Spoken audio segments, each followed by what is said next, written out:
Hey, this is John Glennon of the Tennessean. We're taking a look ahead to this Sunday's game between the Titans and the Houston Texans, looking at 3 keys to the game as my colleague, Tennessean's Jim Wyatt.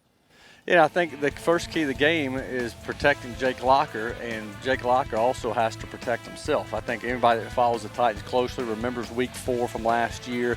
Locker went into that game against Houston already with a shoulder issue that he had suffered in the season opener against New England.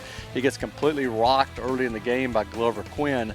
Fortunately for Locker, Quinn's not around anymore, but J.J. Watt's still around. A lot of other guys for the Texans on that defensive front are capable of getting into the backfield. The Titans did a good job protecting Locker last week. He was just sacked once, but J.J. Watt has had 2 sacks in each of the past 2 games against the Titans. They put up a very ferocious pass rush, and the Titans have got to keep Locker upright in order to have a chance to win this game and allow him time to throw the ball downfield. Number 2, obviously the team ran the ball extremely well against the Steelers last week. I say that they ran the ball a heck of a lot of times against the Steelers last week. They didn't have a tremendous amount of success. They didn't break any records rushing yards, but they did carry the ball over 40 times, and that allowed them to control the clock. It allowed them take some pressure off a Locker, and it allowed them to keep the defense off the field. I think they're going to have to be able to do the same thing against the Texans, because the Texans, as we all know, are very potent on offense, can score a heck of a lot of points if you're able to keep them off the field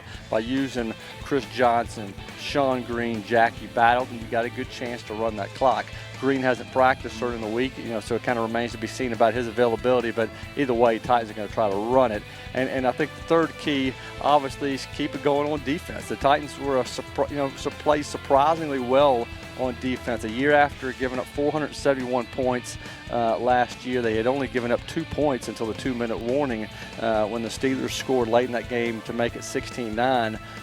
They've got a bigger challenge this week facing the Texans. Andre Johnson last week, 12 catches for 146 yards. After a slow start, the Texans really got it going against the Chargers on Monday night. They're capable of really putting some points on the scoreboard in a hurry. So the Titans are going to have to play tough on defense. They're going to have to play tough in the secondary to keep this game close and to give the Titans a chance to go 2-0 for only the 3rd time since the team has been playing at LP Field.